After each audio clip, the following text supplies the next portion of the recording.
Hello everyone. मैं नेहा यादव।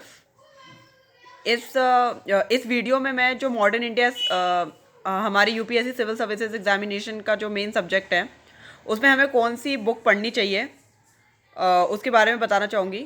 और जिस बुक को मैं या फिर आने वाली अपनी सीरीज़ में कंप्लीट कराऊंगी वो बुक की वीडियो, उस बुक की पिक्चर आप देख सकते हैं, जो कि क्लास 12th की ओल्ड एनसीईआरटी है विपिन चंद्रा की। इसको मैं कंप्लीट कराने वाली हूँ। स्पेक्ट्रम भी कराऊंगी क्योंकि वो भी इम्पॉर्टेंट है, लेकिन अगर स्पेक्ट्रम के साथ आप इस बुक को लेके चलते हैं जो कि ओल्ड एनसीईआरटी है मॉडर्न इंडिया की विपिन चंद्रा की क्लास 12th की, तो काफ़ी बेनिफिट मिलेगा। तो इसमें मैं आपको सारे चैप्टर्स कराऊंगी। जैसे कि आप देख सकते हैं, जो हमारा फर्स्ट चैप्टर है that is the India in the 18th century, कि कैसे मुगल एम्पायर का डिक्लाइन हुआ, और फिर कैसे European penetration and the British conquest of India, मतलब कैसे यूरोपियंस और ब्रिटिशर्स हमारे इंडिया में आए, उसके बारे में बताऊंगी। और उसके बाद कैसा स्ट्रक्चर था गवर्नमेंट का 1857 की क्रांति से पहले, कैसा अम्पायर था, आई मीन कैसा उनका एडमिनिस्ट्रेशन था, क्या क्या पॉलिसीज़ ली गई थी ब्रिटिशर्स के द्वारा, इस बुक में मेंशन है। तो इसको भी मैं आपको माइंड मैप के ज़रिए कराऊंगी।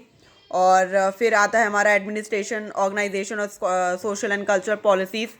इस टॉपिक को भी मैं पूरी अच्छी तरह से आपको माइंड मैप के थ्रू फ्रेंड्स कराऊंगी, क्योंकि ये बुक जो है आपका एक बेस क्लियर करेगा, बेस बनाएगा, जिसमें आपको मॉडर्न इंडिया के जितने भी क्वेश्चंस हैं वो आप अच्छी तरीके से लिख पाएंगे। और काफ़ी अगर आपके पास टाइम है तो आप इस बुक को ज़रूर रेफ़र कर सकते हैं, करनी भी चाहिए, क्योंकि जो मॉडर्न इंडिया स्पेक्ट्रम है वो फैक्चुअल पॉइंट, उसमें जो प्रीलिम्स का पर्सपेक्टिव है वो प्रीलिम्स के पर्सपेक्टिव से इंपॉर्टेंट है, लेकिन मेंस के लिए आपको चाहिए होते हैं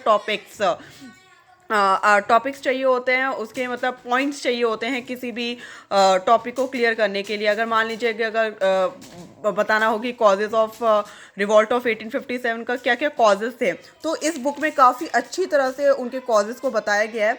तो मैं इस बुक को पूरी अच्छी तरह से दोस्तों कंप्लीट कराने वाली हूँ माइंड मैप के ज़रिए, जो आपके माइंड में रहेगा भी काफ़ी देर समय तक, और आपके मेंस आंसर राइटिंग में काफ़ी हेल्पफुल करेगा। जैसे कि आप देख रहे हैं जिस टॉपिक की मैं बात कर रही हूँ, that is the revolt of 1857। फिर क्या क्या एडमिनिस्ट्रेटिव चेंजेस आए 1857 की क्रांति के बाद, वो सब मैं इसमें कराने वाली हूँ। इकोनॉमिक इम्पैक्ट क्या था ब्रिटिश रूल का, फिर ग्रोथ कैसे हुआ न्यू इंडिया का, द नेशनलिस्ट मूवमेंट, जितने भी हमारे नेशनलिस्ट मूवमेंट हुए, बंगाल पार्टीशन हुआ, उन सब के बारे में इसके अंदर बताऊंगी। फिर क्या क्या हमारे रिलीजियस रिफॉर्म हुए, सोशल रिफॉर्म्स हुए 1857 की क्रांति के बाद, या फिर नेशनलिस्ट मूवमेंट जो 1905 से लेकर 1918 के बीच में हुआ, जब गांधी जी हमारे देश में आए, उनके द्वारा क्या क्या मूवमेंट चलाए गए, फिर मिलिटेंट नेशनलिज्म का कैसे ग्रोथ हुआ, उसके बारे में बताऊंगी। और फिर स्ट्रगल फॉर स्वराज 1990 से लेके 1927 से जो महात्मा गांधी के द्वारा कराया गया, जब महात्मा गांधी हमारे देश में आ चुके थे, उनके बाद क्या क्या मूवमेंट चले, क्या क्या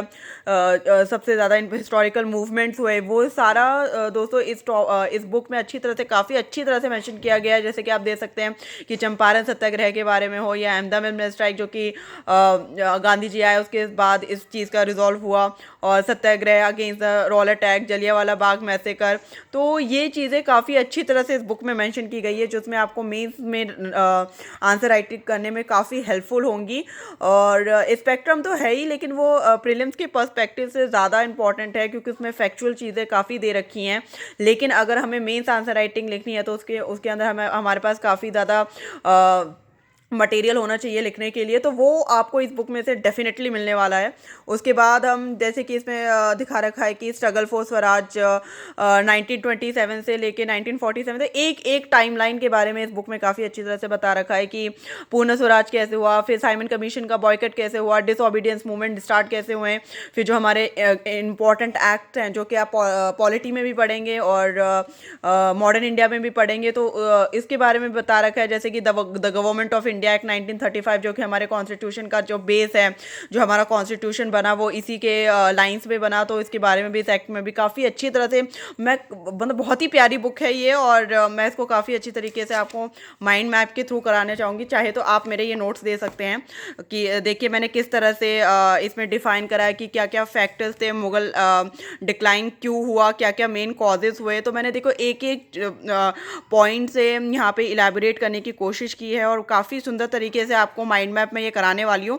इसीलिए मैं ये बस वीडियो इंट्रोडक्टरी मैंने रखा है कि ताकि आप लोगों को पता चले कि किस तरह से मैं इस बुक को कवर कराने वाली हूँ। तो प्लीज़ गाइज मेरे चैनल को सब्सक्राइब करें और इस बुक को कंप्लीट मतलब मेरे साथ कंप्लीट करने के लिए तैयार रहिए, क्योंकि मैं इसको काफ़ी हॉलिस्टिक मैनर में कंप्लीट कराने वाली हूँ। So guys please subscribe to my channel. Thank you.